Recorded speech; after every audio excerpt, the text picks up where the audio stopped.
The average American carrying credit card debt is paying $2,140 in interest, not on their balance, on top of it. And most of them have no idea that number exists. I ran the exact math on a $6,500 balance at 23% APR, the actual national average, paying only the minimum each month. The result stopped me cold. Not because the number was surprising, because I realized I had been doing this for 2 years and never once calculated what it was actually costing me. There is a hidden number buried inside every credit card statement. The banks show you the minimum payment. They never show you the total cost of that decision. By the end of this video, you will know that number for your own balance and the one change that cuts it in half. You might be thinking, minimum payments are fine as long as I pay something, right? That's exactly what I thought. That assumption cost me $1,400 in 1 year before I figured this out. A quick disclaimer before we go further. I am not a financial advisor. What I am going to show you is actual math from actual credit card terms. The same terms sitting in your monthly statement that almost nobody reads. None of what follows is advice. It is arithmetic. Uncomfortable arithmetic. Here is what I promised. By the time this ends, you will know your exact interest cost, the minimum payment trap mechanism, and the payoff acceleration formula that changes the math completely. In March 2026, American credit card debt hit $133 trillion. The average balance per person carrying debt, $6,500. The average APR, 23.5%. These are not alarming statistics. They are the normal baseline for tens of millions of people. Here is the piece that is not normal. 47% of credit card holders make only the minimum payment each month. Not because they cannot pay more, because the minimum payment feels like a responsible choice. It is not overdue. It is not in collections. It is on time. So it feels fine. Let me tell you exactly what I did when I carried a $4,200 balance at 22% APR. I set up autopay for the minimum, usually around $84 a month, and I felt like I was handling it. I watched the balance barely move for 6 months. I assumed it was because I kept using the card. I checked the statement more carefully in month 7. That month, $79 of my $84 payment had gone to interest. $5. I reduced my balance by $5 in 1 month. Here is the mechanism. Credit card minimum payments are calculated as a percentage of your current balance, usually 1-2%, or a flat minimum like $25, whichever is higher. On a $6,500 balance at 23% APR, your minimum payment starts around $130 per month. That sounds manageable. Here is where it becomes a trap. In that first month, your interest charge is roughly $125. So your $130 minimum payment reduces your actual balance by $5. Not $130, $5. Every month you make the minimum payment, you are essentially renting your debt. You are paying $125 to borrow $6,500 for 30 days. And because the balance barely decreases, the next month's interest charge is almost identical. I ran the full amortization table, $6,500 at 23% APR, minimum payments only. Time to pay off, 19 years and 4 months. Total interest paid, $6,619. You pay more in interest than you borrowed. The credit card company collects a second $6,500 from you, for free, simply because you made the minimum payment on time every month. That $2,147 figure I mentioned at the start, that is the 2-year cost, not the full payoff cost, just the first 2 years of minimum payments. Most people have no idea they have already paid that much without meaningfully reducing what they owe. Now, you might think, I already knew minimum payments were bad. Everybody knows this. Here is the piece almost nobody explains. The minimum payment is designed to stay low. As your balance decreases slightly month by month, the minimum payment also decreases. This is called the declining minimum trap.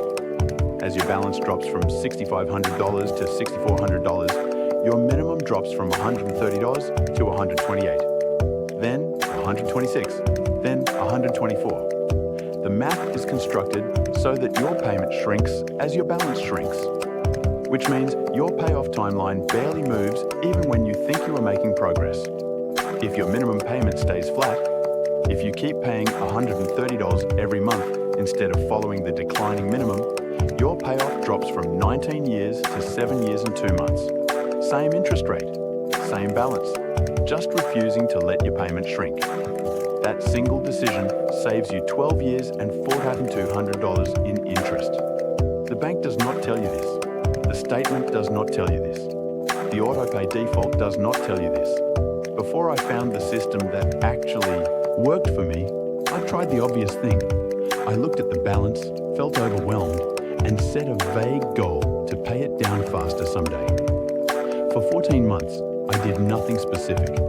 I paid the minimum, sometimes a bit more when I had extra cash, but I had no number, no target, no timeline. I just assumed I was making slow progress.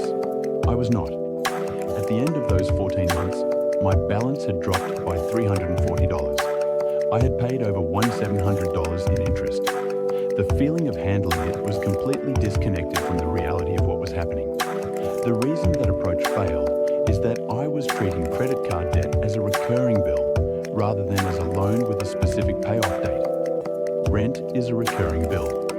Credit card debt is a loan you can terminate on a specific date, if you calculate the date first.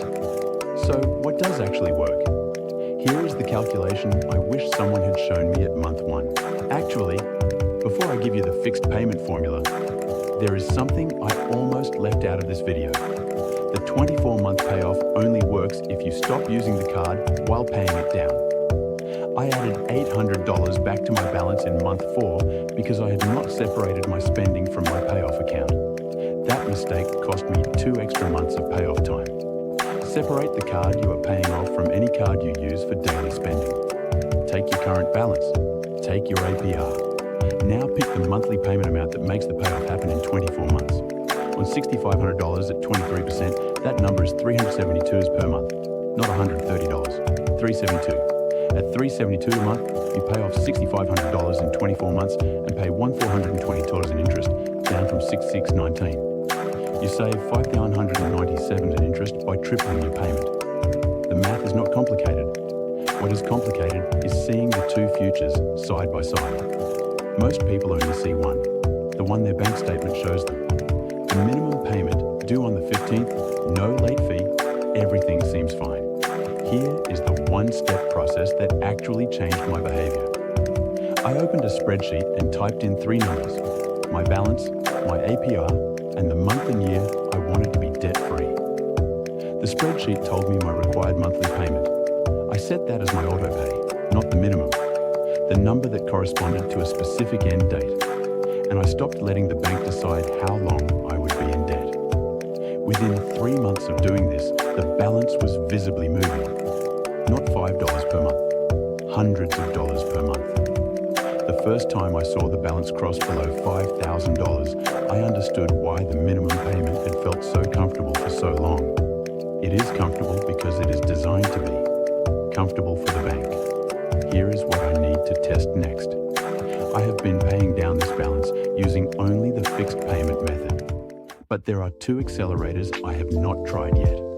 Balance transfer cards with 0% intro APR and the debt avalanche method across multiple cards. Next week, I am going to run the math on both, including what a 0% balance transfer on $6,500 actually saves in real numbers over 18 months. And I will show you the exact comparison. Subscribe so you see the results. I will post the actual spreadsheet. Your action for today.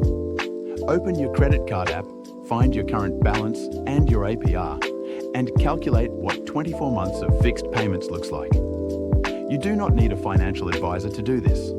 You need a calculator and 10 minutes. Everything in the WealthFlick money system connects to this video. Budgeting, HESA, automated savings, investing.